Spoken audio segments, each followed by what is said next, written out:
A malleable agenda. As the New World Order takes shape, with Trumpism at the forefront, many of us can only watch with bemused interest how, globally, priorities and interests are radically shifting. New World Order refers to the evolving global political and economic structure. Trumpism is the political ideology and style associated with Donald Trump. Bemused interest means watching with a mix of amusement and puzzlement. Radically shifting indicates that core priorities and interests around the world are undergoing dramatic changes. Diversity, equity, and inclusion are dead in the water. Dead in the water is an idiomatic expression meaning completely stalled or ineffective. Here it suggests that initiatives for diversity, equity, and inclusion have lost momentum. Environmental and climate change considerations can unashamedly be relegated to the back row. Relegated to the back row is a metaphor meaning treated as unimportant. Environmental issues are being pushed aside in favor of other priorities. Their inclusion in the rhetoric, given that not much in terms of action and practice ever took place, of governments, corporates, and multinationals will soon disappear. The phrase inclusion in the rhetoric refers to these issues being mentioned in speeches and documents. The parenthetical note emphasizes that despite being talked about, little practical action occurred. Will soon disappear forecasts that such empty promises will vanish. Oil and coal are back in business. Renewables chug along at a slow pace. Back in business means that oil and coal industries have regained prominence. Chug along is a colloquial expression suggesting that renewable energy is progressing, but very slowly. As for global institutions such as the WHO, the entire UN system, and even the international financial institutions, the impact is going to be far-reaching. This sentence asserts that the shifting priorities will have extensive consequences for major global bodies like the World Health Organization, the United Nations, and international financial institutions. The pulling back of American funds is creating a sense of panic. Pulling back means reducing or withdrawing support. A sense of panic indicates widespread alarm due to the uncertainty of funding. See what is happening with USAID, a homegrown institution. This directive emphasizes observing the situation with USAID, a domestic organization, which exemplifies broader trends in funding withdrawal. Many of these global institutions rely heavily on U.S. funding, and its loss will require a complete rethink and reshaping of institutional structures. Rely heavily underscores the dependence on American financial support. Complete rethink and reshaping suggests that losing this funding will force these organizations to fundamentally change how they operate. While this may seem like an awful blow, a large part of me feels that we are in dire need of a paradigm shift. Awful blow indicates a severe setback. Paradigm shift is a term for a fundamental change in approach or underlying assumptions. The way the international donor and development sector has been shaped over the past 30 years is no longer working. This sentence argues that the established models for donor aid and development are outdated and ineffective. We must lose the baggage and the weeds that are strangling us and take a leap into the unknown to test new ways of achieving our goals. Lose the baggage is a metaphor for shedding outdated practices. Weeds that are strangling us suggest harmful, overgrown elements that hinder progress. Take a leap into the unknown implies embracing risk to innovate new solutions. Against this backdrop of minor chaos, the World Bank announced its country partnership framework for Pakistan, which builds on the learnings of their previous experience with projects and programs in the country. Minor chaos is used ironically to downplay disorder amid larger systemic issues. Country partnership framework is a strategic plan by the World Bank tailored for Pakistan, incorporating lessons from past initiatives. The strategy, as a result, focuses on a 10-year timeframe, 2026 to 2035, targeting 6 key outcomes which supposedly have broad backing from across the political, bureaucratic, and corporate arenas. This describes the World Bank's plan with a set timeframe and 6 specific goals, suggesting that these objectives are meant to gain widespread support from various sectors. The commitment is for $20 billion and envisions working in close partnership with other members of the World Bank Group, the International Finance Corporation, and Multilateral Investment Guarantee Agency. Commitment refers to the promised investment amount of $20 billion. The collaboration with other institutions implies a coordinated effort to implement the strategy. The conventional wisdom is that consensus means less obstructions and easier to achieve goals. Conventional wisdom implies commonly accepted beliefs. Here it suggests that agreement among stakeholders leads to smoother progress. 2 of the 6 outcomes focus on environment and climate. Outcome 3, increased resilience to climate change, and Outcome 4, cleaner energy and better air quality. This specifies that among the 6 targeted outcomes, 2 are dedicated to environmental improvements, highlighting their importance in the strategy. Under Outcome 3, the World Bank aims to improve the resilience of more than 100 million people over the decade, targeting the Sustainable Development Goals, SDGs, related to reduced hunger, greater food security, improved gender equality, and more sustainable communities and cities. Resilience here means the ability to withstand climate change impacts. Sustainable Development Goals, SDGs, are a set of global objectives established by the United Nations. The list of targets underscores a broad approach to improving human welfare.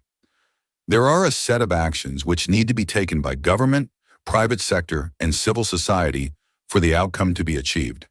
These include enhancing agricultural productivity and water management, growth of the agri-food sector, opportunities for women's economic empowerment and financial inclusion, climate-resilient infrastructure and services, and improving disaster risk reduction and disaster response. This sentence lists the concrete measures proposed February to achieve Outcome 3, 2025, emphasizing the need for coordinated action across multiple sectors. Outcome 4 focuses on the transition to a cleaner, cheaper, and more sustainable and equitable energy system. I hope this means reducing the burden of electricity bills for those who really cannot afford them, and addressing the multiple sources of air pollution. Outcome 4 aims at transforming the energy system. The parenthetical remark clarifies a key benefit: lower electricity costs for the economically disadvantaged. Equitable stresses fairness in distribution, and addressing multiple sources suggests a comprehensive approach to tackling air pollution. This outcome also targets specific SDGs, such as climate action, sustainable cities, and renewables. Again, specific sustainable development goals are mentioned, reinforcing the environmental focus of the outcome.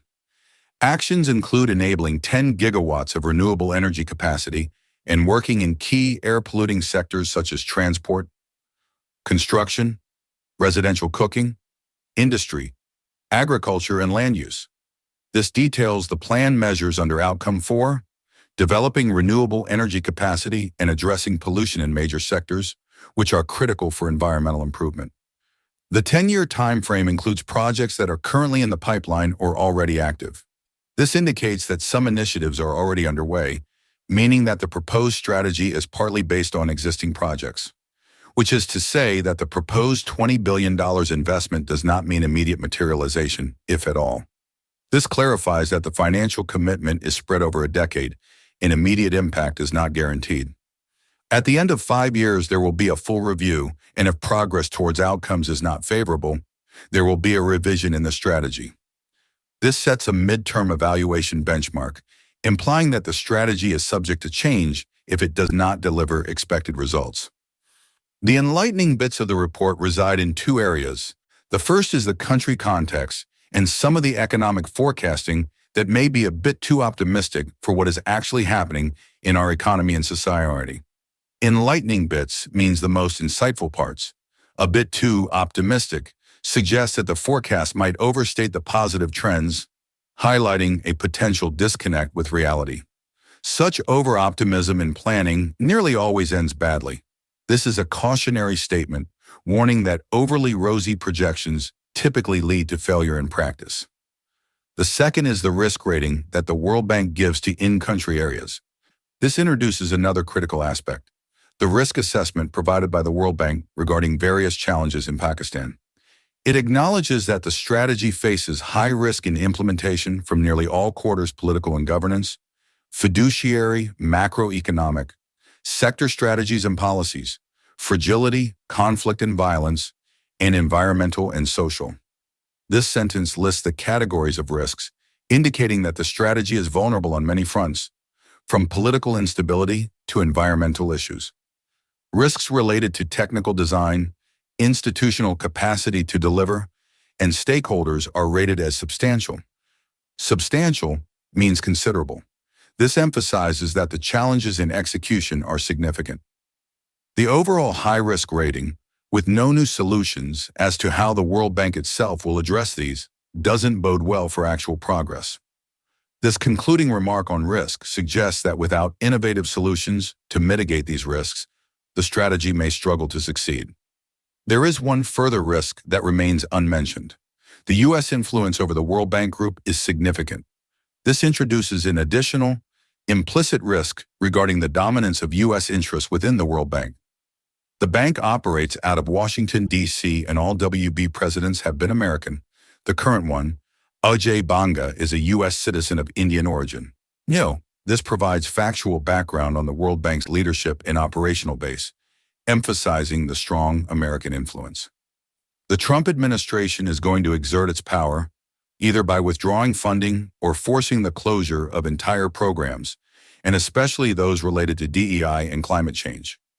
DEI stands for diversity, equity, and inclusion. This statement predicts that the Trump administration might use its influence to cut funding or terminate programs that do not align with its priorities. Will this impact the strategy for Pakistan? Will the residing powers that be use this opportunity to continue their flagrant disregard for environment in favor of money? Two rhetorical questions are posed to challenge the reader. One about the potential impact on Pakistan's strategy, and the other about whether economic interests will override environmental concerns. I believe the answer to both questions is yes. The author directly answers the rhetorical questions, asserting a pessimistic outlook.